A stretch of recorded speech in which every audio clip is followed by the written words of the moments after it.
What made you all decide to get into this crazy business of musical theatre? What possessed you? Why?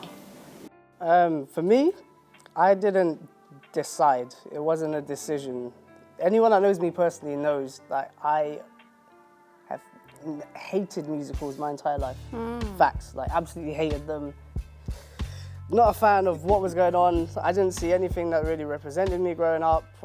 Even on TV, the TV ones, Wizard of Oz, all these things, I was just like, nah. None of it is for me, none of it is about me. It's not relative to my life. And why are these people singing out of nowhere? I was just like, anti. It's only when I started working with my friends, we created a company called High Rise, and we started making things that were like hip-hop musicals, grime, and we realized that these are actually musicals, whereas a lot of us were artists, as in like musicians ourselves anyway, and actors and storytellers. It's only then that we were like, oh, does this count as a musical? Because the genre of music is nothing like anything that exists at the musical, so is it? So in my day job, I'm a university administrator, but when I was a teenager, I got into musical theatre by way of Stephen Sondheim. I remember switching on TV once, and it was a Barbra Streisand concert, and she was singing a song. I think it was "Don't Rain on My Parade," and it was the first time I'd heard a musical theatre song, which was completely different to the type of music I listened to. And I immediately got onto LimeWire, because this was like the late 90s, and started downloading all the musical stuff. I found the cast recording of Company, so I got into Stephen Sondheim. I started writing parodies, which got me into lyric writing. And I started writing, and then I eventually started writing my own songs, but I never envisaged that I could pursue it as a career. I'm originally from Southeast Asia, and people from my country only really have certain options for careers. And the arts is not one of them, at least certainly not back in the late 90s. I pursued law. Me too. Yeah, oh really? Yeah. Oh gosh. Impressive. Wow. I know.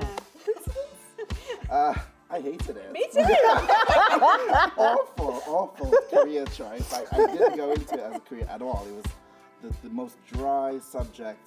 I really didn't like it. But on the side at home in my spare time, I was writing these songs, writing these little shows for my friends. I never thought that musicals were written by ordinary people. But when I joined MMD, I realized there was this whole underground scene, this whole grassroots underground scene of people just writing musicals in their bedroom. And that it wasn't just me. There were lots of people in a similar position to me. Twitter back then was not a hellscape. It was nice. People were talking to each other and sharing songs, and it was lovely. And my first show was a digital musical, and it wouldn't have happened if we hadn't all been in our bedrooms connecting via Zoom. I always was in love with telling stories with music, and I don't know whether, I really can't pinpoint when that magic happened for me. I just knew, actually, even without a lyric, just having a story in my mind and going on that journey. So I'd sit at the piano, that was my instrument, that still is my instrument, and having a kind of contour, I just knew, and as a child, I think playing the piano and writing music was cathartic. It was a way of dealing with stuff, but it was also just lovely to reflect, not think about me, but think about escaping into my imagination. My twin sister, who is now my long-standing collaborator now, but she would have come downstairs with a lyric and said, I just heard you playing, and I feel like this could work with these lyrics, and she'd put them down and walk away, and I'd be like, well, just don't be here if I need my space, whatever. And then that began a sort of love affair with the marriage of music and words, but not just the marriage of music and words, the space between the music and words. What is the music doing? What are the words doing? Because Dina is an exceptional lyricist, so she's really good at telling stories so specifically, so acutely, that there's sometimes no need for anything, right? So what I learned and what I've become obsessed with is the sort of dance between the two. And I think dance is the right word, because sometimes the music leads, sometimes the words lead. I never thought I want people to listen to me. I want to be the vehicle for this stuff. I want to be the thing, the sort of filter that it comes through, right?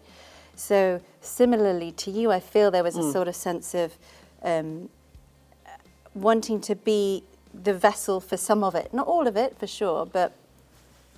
And then Dina was like, let's write something together and weave these songs together. Let's make a bigger scale work. Let's tell a story. When I was looking at musical theatre, I had like basically two influences. I had like Bollywood, which is friggin' massive. You cannot watch a Bollywood movie without somebody bursting into song. It's just part and parcel of the whole deal. Yeah. And then, you know, my mum and dad ran a shop, so they were never home. So the TV was the person who looked after us. And on the weekends, I'd be watching whatever's on Saturday morning to TV, which was usually a musical. For some reason, it was like like those old Hollywood black and white jobbies. You know, Like The King and I and these kind of things. Yeah, all of those. Yeah. Cut to years later, I'm a writer. We hide all that shit.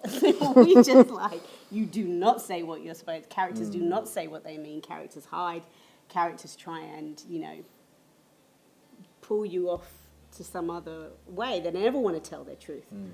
And musical theatre is, you know, finding those moments where they hit that truth. Being hyper aware of how you come across. Now, it doesn't mean you should care, but just knowing that when you walk into a room and you are potentially maybe the only person who looks like you in the room. You've also got to like counteract potential stereotypes they may have. And then you go, okay, fine. I don't want to, should I tailor how I'm speaking? Because I don't want him to think, oh, he's a London, this kind of guy. And then I have all of these feelings. I have all of this sort of overwhelming stress in my head. I'm going, okay. And then I go, do you know what?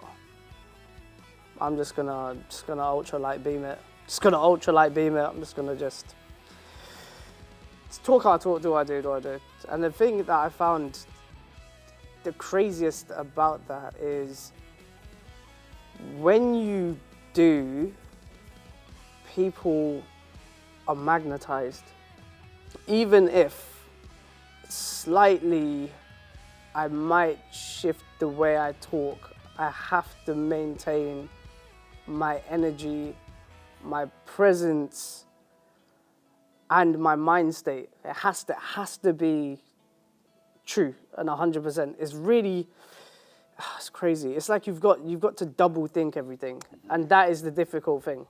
Especially But this double thinking is a quality that I think is unique potentially to people who do go about going, I don't necessarily I feel completely at home, but I know I'm considered by many as other. Yeah. So that I think as writers as well does offer us quite a unique insight into telling any story, whatever that story may be. So was it easy to get to that place where you're like, I'm going to stop trying to be what I think you want me to be, and I'm just going to be me? No, it's not easy. It's not easy. It was an instinctual shift. There's just one day, I don't know, something just came over me and I went, just stop it. Just stop it. Just stop it. You don't need to. You are who you are. And if they don't accept you for who you are, that's on them, not you. That's what I had to deal with coming to this country. Wow. I remember going to uni. I came for A-levels, but when I went to uni, I remember someone coming up to me and being like, you speak such good English.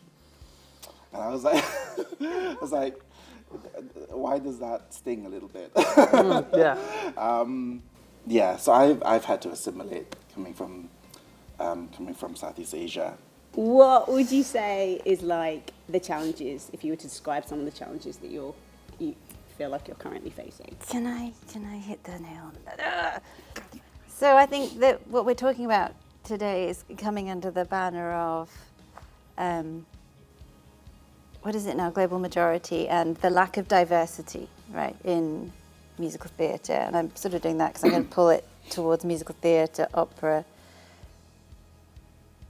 I know that you could argue those are quite different things, but I think there's a connecting tissue. And I actually think because of the state of funding and the lack of funding, I think quite a lot of musical theatre writers are going, right, my experience, just to kind of answer your question, is right now, things are very exciting. They always are when you're writing. There's like, well, what's coming? And there's so much possibility, and it's brilliant and it's exciting and wonderful. And for me, recently going into opera, now weirdly, COVID for me had a similar kind of outcome. My first, this is really strange, I thrived in terms of as an artist because I have a home studio. Same. And I can do my stuff at home, so I was getting calls. And one of those calls was from an opera company. And, hey, we like something we heard on Twitter. Oh, my God, something that you did on Twitter. Or something that I must have posted on Twitter back when it was nice. Or at least it seemed to be. And that was brilliant. It was a commission. Can we do a digital opera? You know, you've got a home studio. What would you charge to do this with us? So I thought, cool, let's do it. So what do you think the musical theatre industry could do to become more inclusive for all of us? We don't have industry-wide policies. We don't have this push towards that. And that's what we need. We need things that say you cannot have an all-white cast unless there's a specific reason to have an all-white cast. You know, you can't have a 30-person cast for Mary Poppins and not have a single person of color in it. You cannot have casting panels that are all white people. You just need a policy that gets put in place.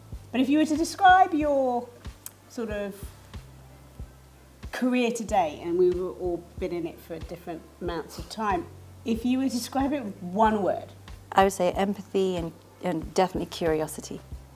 Those two literally are married. I got that quickly because these two are going to come up with some good ones and I don't know what That was great. That was great. That was, you were on it. That was great. Guts